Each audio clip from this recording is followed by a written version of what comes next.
Bismillahirrahmanirrahim. Assalamualaikum warahmatullahi wabarakatuh. Alhamdulillahi rabbil alamin. Wassalatu wassalamu ala asrafil anbiya'i wal mursalin. Sayyidina Muhammadin wa ala alihi wa sahbihi ajma'in. Amma ba'du. Para pemirsa yang dirahmati Allah subhanahu wa ta'ala, kali ini kita akan melanjutkan untuk membahas kembali kitab Rawdatul Talibin yang ditulis oleh Al-Imam Al-Ghazali rahimahumullah rahmatal abrar. Dan pada kesempatan kali ini kita akan membahas tentang hakikat-hakikat akhlak baik dan perangai buruk. Dan di poin ini Imam Al-Ghazali memulai bagian ini dengan mengatakan, ketahuilah semua kebahagiaan dan amal kebajikan yang terus menerus atau yang disebut dengan al-baqiyatus shalihat yang tetap bersamamu ketika perahumu tenggelam itu terletak pada dua hal. Yang pertama, kebersihan dan kesucian hatimu dari selain Allah subhanahu wa ta'ala. Sebagaimana ditegaskan di dalam firman Allah surat Asy-Syu'ara ayat 26, kecuali orang-orang yang menghadap Allah dengan hati yang suci bersih. Kemudian yang kedua, penuhnya hati dengan ma'rifatullah yang menjadi tujuan penciptaan alam dan pengutusan para rasulnya. Akhlak mulia adalah perilaku atau sikap yang merangkum kedua hal di atas. Dan aku katakan, kata Imam Ghazali, aku tidak mengetahui perbuatan yang memiliki keutamaan melebihi akhlak mulia. Karena itu, Allah subhanahu wa ta'ala memuji Nabi kita, Nabi Muhammad sallallahu alaihi wasallam, sebagai sosok yang berakhlak mulia, sebagai sosok yang memiliki keteladanan yang sangat mulia, sehingga diabadikan di dalam Al-Quran surat Al-Qalam ayat 4, wa innaka la'ala khuluqin azim, dan sesungguhnya kamu benar-benar berbudi pekerti yang agung, wahai Muhammad. Bahkan di dalam firman yang lain di dalam surat Al-Fatir ayat 10, Allah mengatakan kepadanya lah naik perkataan-perkataan baik atau kalimut thayyib, dan amalan yang soleh dinaikkan olehnya. Perkataan yang baik atau al-kalimut thayyibah yang ada di dalam Quran surat Al-Fatir, surat Fatir ayat 10 tersebut adalah tauhid dan makrifat. Dan amal soleh berarti kesucian hati yang kemudian mengangkat derajat tauhid dan makrifat. Pengangkatan di sini artinya hadir dan terpengaruhnya hati oleh tauhid dan makrifat, agar mau menunduk dengan khudu, tenang, dan segan. Ia pun semakin dekat dengan Allah subhanahu wa ta'ala. Manusia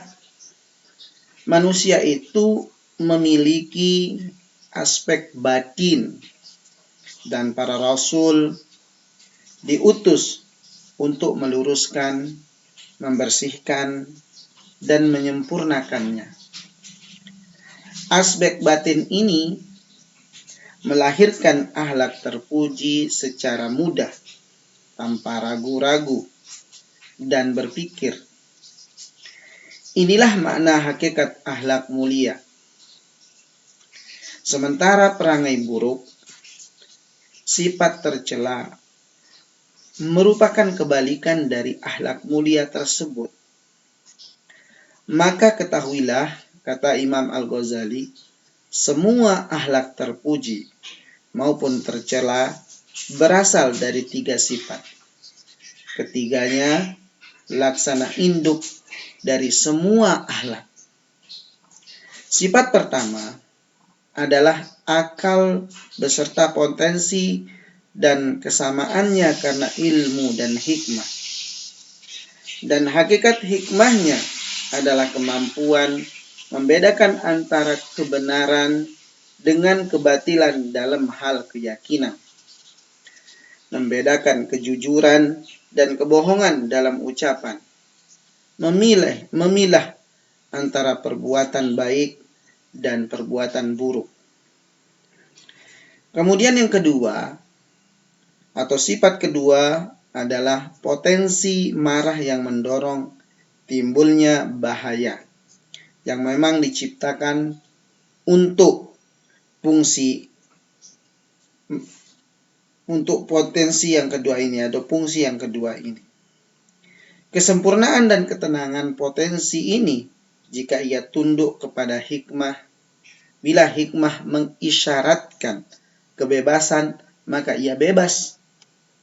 Jika hikmah mengisyaratkan agar bersikap tertekan, ia pun tertekan layaknya anjing peliharaan. Kemudian sifat yang ketiga adalah potensi syahwat. Potensi syahwat yang mendatangkan manfaat. Tabiat syahwat ini diciptakan untuk patuh pada akal, sehingga kebaikan dan ketenangan pada saat ia tunduk pada hikmah, maka ketahuilah yang dituntut akhlak yaitu sikap moderat dan berada di tengah-tengah dalam segala perkara. Hal ini balances dengan firman Allah Subhanahu wa taala di dalam Quran surat Al-Isra yang kurang lebih maknanya adalah, dan janganlah kau jadikan tanganmu terbelenggu pada lehermu dan janganlah kau terlalu mengulurkannya. Para pemirsa yang dirahmati Allah Subhanahu wa taala.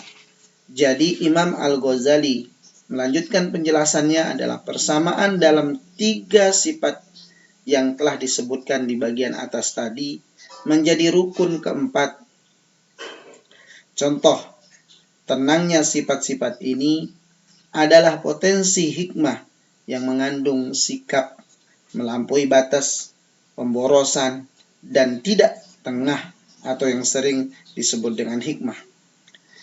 Maka berdasarkan hikmah dan kesamaannya, lahirlah perancangan kebaikan, pikiran, dan penyelaman terhadap amal-amal yang rumit, serta penyakit nafsu yang samar.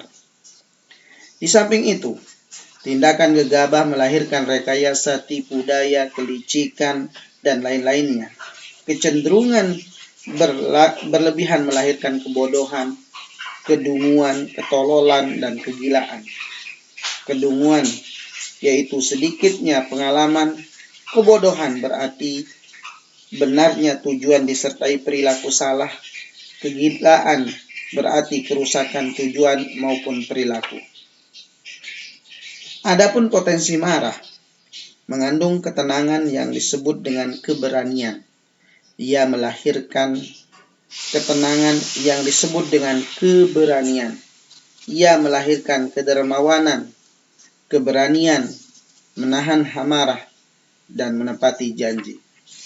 Potensi marah juga memiliki kecenderungan berlebihan yang melahirkan sikap sombong, ujub, sewenang-wenang, dan lain sebagainya. Ia juga mengandung kecerobohan yang melahirkan sikap meremehkan, merendahkan, panik, dan membatasi diri sekedar untuk melakukan kewajiban. Sebaliknya, potensi syahwat memiliki ketenangan yang disebut dengan kehormatan, yaitu iffah. Ia melahirkan sikap dermawan, sabar, waro, suka membantu, dan tidak tamak, sikap berlebihan yang melahirkan sikap tamak, rakus, dan lain sebagainya. Kecerobohan melahirkan sikap dengki, senang mengumpat, mencaci, dan lain-lain. Dengan demikian, induk akhlak terpuji adalah hikmah, keberanian, kehormatan, dan keadilan, serta menyempurnakan ketiganya. Selain apa yang telah disebut di bagian yang sudah kita sama-sama jelaskan di bagian atas tadi, adalah turunan dari keempat sifat ini. Dan tidak ada seorang pun yang mencapai kesempurnaan keempat sifat ini kecuali junjungan kita Nabi Muhammad sallallahu alaihi wasallam. Hanya kepadanya lah tempat pertolongan. Kemudian Al-Imam Al-Ghazali melanjutkan penjelasannya dengan menjelaskan tentang batasan, hakikat, puncak, dan tanda-tanda tawaduk. Secara sederhana, tawaduk bisa diartikan meniru akhlak Allah Subhanahu wa ta'ala, serta mencukupkan diri dengan kehidupan akhirat. Inilah makna tawaduk. Man tawaddu'a lillahi rafa'ullah. Barang siapa tawaddu karena Allah Subhanahu wa ta'ala, maka Allah akan mengangkatnya. Lalu sampai mana batasan tawaddu? Yaitu mengontrol berbagai keadaan dan pilihan agar tidak berlebihan dan ceroboh hingga kita tidak sombong atau hina. Sementara hakikat tawaddu adalah hina, tunduk, dan patuh kepada kebenaran dengan mudah. Kebenaran di sini digunakan untuk menyebut nama Allah dan perintah-perintahnya dengan melaksanakannya. Puncaknya, ketika seorang tidak merasa hina ketika memuji dan tidak merasa sakit ketika dia dicela. Sebab telah mengetahui hikmah Allah dan bertauhid dalam perbuatan, karena ia tidak akan merasa hina di hadapan Tuannya. Inilah metode orang yang bertauhid. Orang-orang yang tawaddu menganggap dirinya memiliki harga diri, lalu ia rendahkan. Sedangkan orang yang mengesankan atau merasa dirinya luar biasa tidak menganggap diri memiliki harga yang perlu direndahkan. Oleh karena itu, orang yang tawaddu mampu mengontrol perbuatan bebasnya hingga tidak menjadi sombong maupun penakut, meski mengalami kehinaan tanpa dikehendaki. Cara yang terpenting dengan ridho dan merasakan kenikmatan Allah, karena semuanya terjadi menurut kekuasaan ilmu dan kehendak Allah Subhanahu wa ta'ala. Ia tidak merasa rendah karena tak mampu mengetahui hikmah Allah Subhanahu wa ta'ala. Keindahan perlakuannya hanya bisa diketahui dengan kehinaan.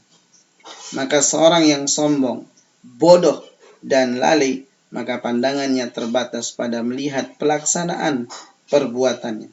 Semakin rendah dirinya, ia akan semakin takabur. Dalam hal ini, para ulama atau ulama-ulama Allah Subhanahu wa ta'ala tidak menyaksikan selain Allah dan tidak pernah mencurigai keputusannya. Bahkan mereka mengetahui bahwa hal tersebut merupakan tanda-tanda kemuliaan Allah Subhanahu wa ta'ala. Beberapa imam menyebutkan makrifat itu tak akan ditemukan kecuali dalam hati orang-orang yang tawaddu, yang menjadikan kehinaan sebagai sifat pribadi mereka dengan kekuasaan dan pandangan Allah. Mereka tidak merasa sempurna ketika diangkat sampai langit, dan tidak merasa kekurangan ketika direndah serendah-rendahnya sampai diinjak-injak mungkin. Inilah disebabkan apa? Disebabkan mereka tidak memiliki kehendak maupun pilihan, karena mengetahui bahwa kesempurnaan mutlak adalah milik Allah dan terletak pada apa yang diputuskan oleh Allah Subhanahu wa taala untuk mereka. Para pemirsa yang dirahmati Allah Subhanahu wa taala, dan karena mereka menemukan tambahan dari Allah dalam ahwal mereka, inilah derajat kaum muqarrabin. Adapun sikap tawaddu orang-orang soleh sejauh makrifat mereka terhadap diri sendiri dan Tuhan mereka. Sedangkan tanda sikap tawaddunya dengan tidak menolak kebenaran yang diperintahkan. Jika merasakan ketentraman karena hal itu, berarti ia sombong dalam menerima kebenaran sekaligus merupakan bentuk kemaksiatan besar. Wallahu alam. Allah lah yang maha mengetahui. Inilah poin pesan penting yang ada di dalam kitab Raudhatul Talibin di bagian bab ke-22. Semoga bermanfaat. Assalamualaikum warahmatullahi wabarakatuh.